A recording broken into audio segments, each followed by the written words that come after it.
Welcome to another deep dive.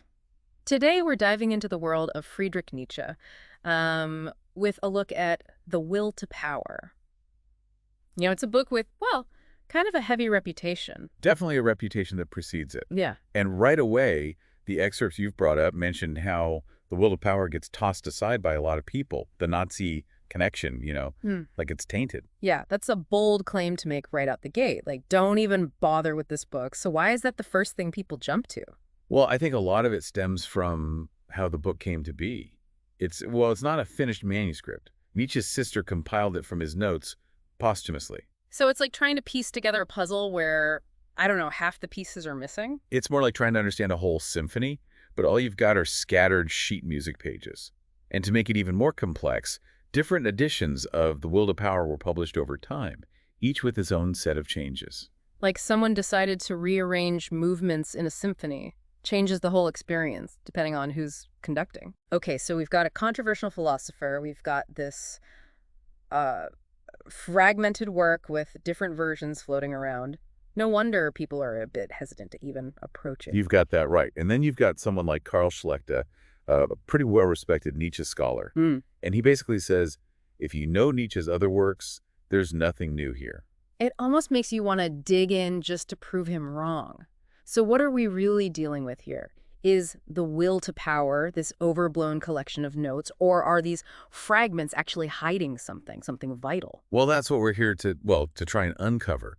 Remember, we're just looking at pieces, not the full scope of Nietzsche's thoughts, Right, but sometimes those little pieces, they can be the most revealing, right? especially when you're dealing with a concept like the will to power, which is arguably one of Nietzsche's most famous and, most misunderstood ideas. Yeah, often boiled down to just this raw desire for domination, but I get the feeling Nietzsche saw it as something way more nuanced. Oh, absolutely. He called it a pathos, a fundamental force, the driving force behind all of life, really. Not just about conquering others, then. No.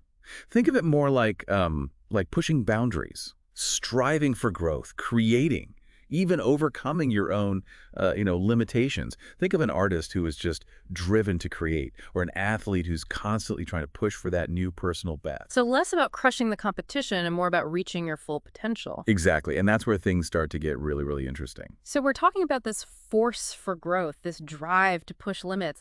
Where does that leave, I don't know, traditional ideas about morality? Because Nietzsche, well, he wasn't exactly known for following the crowd. Right. He was very critical of morality as it was usually understood, Mm. especially Christian morality, Mm-mm. which he saw as trying to, suppress this vital life force, this will to power. So not just a philosophical difference of opinion, but like a fundamental challenge to the values that a lot of people hold dear. Absolutely. He saw traditional morality as a kind of cage, something that prevented humanity from really reaching its full potential. And this is where it gets really interesting for me in terms of how relevant this is to us, today. If this will to power is all about individual growth, this constant striving, I mean, does that mean everyone's just on their own? Like, how do we even navigate right and wrong in a world like that? That's a key question, and it gets to the heart of Nietzsche's idea of the higher type, this individual who he believed was essential for humanity to really flourish. Yeah, we hear higher type, and it's easy to jump to conclusions. Yeah, But it's not about social status or like being better than other people. not at all. For Nietzsche, these higher types, they were the ones who could break free from those old ways of thinking. They'd be the ones to forge new values, create new ways of being in the world. But, and this is important, Nietzsche didn't think they'd just emerge from, comfort and ease. He talks about struggle, hardship, even danger as being crucial for this kind of growth. Yeah, there's a line here that really jumped out at me. Who doesn't topple these objective gentlemen with weak wills, like Ranke or Renan? Almost feels like he's like directly calling out anyone who plays it safe, like prioritizing comfort over challenge. That's Nietzsche in a nutshell. He saw those who clung to objectivity as obstacles, afraid to rock the boat, afraid to challenge assumptions. He wanted to shake things up, force people to confront uncomfortable truths. So if Nietzsche saw himself as this champion for a new way of thinking, how did he imagine it actually happening? Like, did he think philosophers had a role to play? He did. He even refers to himself as a legislator for philosophers, someone who recognized that, the old values were crumbling and new ones were desperately needed. And he believed that philosophers, well, they had a duty to help create those new values. But these aren't exactly ideas you just, casually bring up at a dinner party. How do you even begin to shift an entire culture's way of thinking? Well, this is where Nietzsche gets really interesting and controversial. He suggests that sometimes philosophers need to resort to what he calls dissimulation. It's like a kind of, let's call it a strategic ambiguity, a way of guiding others without directly revealing everything all at once. Strategic ambiguity, so not exactly laying all the cards on the table. Exactly. He recognized that not everyone is ready for such radical ideas.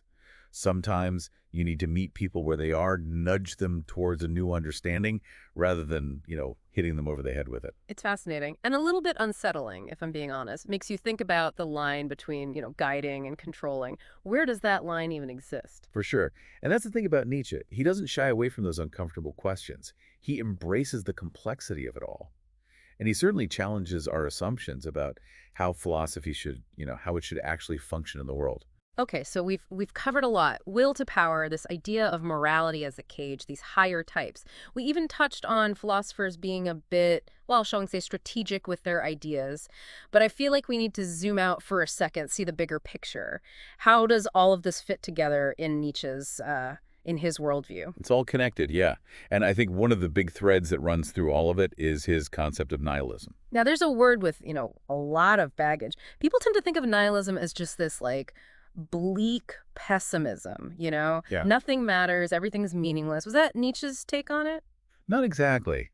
He saw it more as a stage, really, an inevitable stage of human development. Think about it. As we start to question those old values, as those foundations start to crumble, we're going to feel a sense of emptiness, like we've lost our way a bit. That's nihilism. But for Nietzsche, it wasn't the end of the line. So instead of being afraid of that void, he saw it as an opportunity. Exactly. It's like clearing out the rubble so you can start building something new. And that brings us to another, I think, really crucial aspect of his philosophy, his pretty radical perspective on truth. Which is? Nietzsche didn't believe in truth, with a capital T, like some objective truth that's out there waiting to be discovered.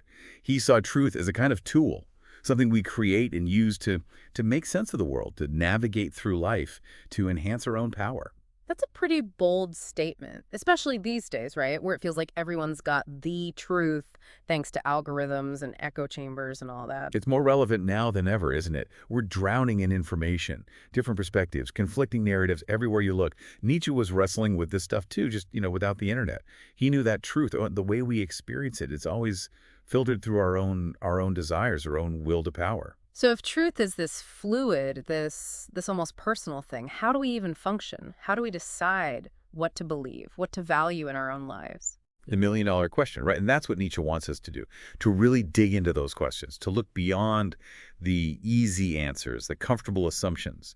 He wants us to, as he put it, to engage in a revaluation of all values. That's a tall order. Where do we even begin? Well, these excerpts, they hint at one possible starting point: beauty.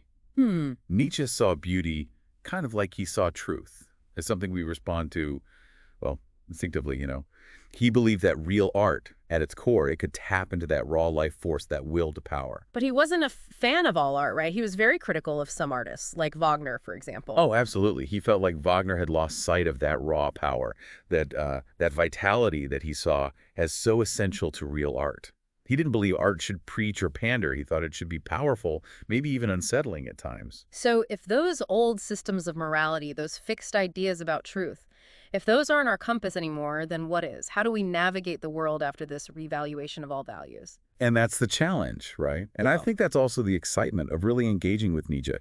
He's not going to give you a 5-step plan or a list of rules to follow. He's asking us to be active participants, to create our own meaning, to forge our own values based on a deep understanding of ourselves and the world we live in. I don't know about you, but that's a bit daunting to me. It can be, for sure. But remember what we were saying about nihilism. Sometimes that feeling of being unmoored, of questioning everything, well, sometimes that's the first step towards creating something new, something that truly resonates with who you are. So it's like Nietzsche is handing us a compass, but instead of pointing north, it just says, go explore, find your own north. I like that. He's pushing us to embrace the journey. the questioning, that constant striving to learn and to grow. This deep dive has been quite a journey, and we've only just scratched the surface of the will to power. But I feel like we've uncovered some really valuable insights here. Definitely. And maybe the biggest takeaway is that Nietzsche isn't about, you know, finding all the right answers. It's about having the courage to ask the really tough questions, the ones that make us uncomfortable. To reevaluate, to explore, to find our own meaning in a world that's constantly trying to, hand us a prepackaged version. And Yeah. that feels more important now than ever. Thanks for taking this deep dive with us.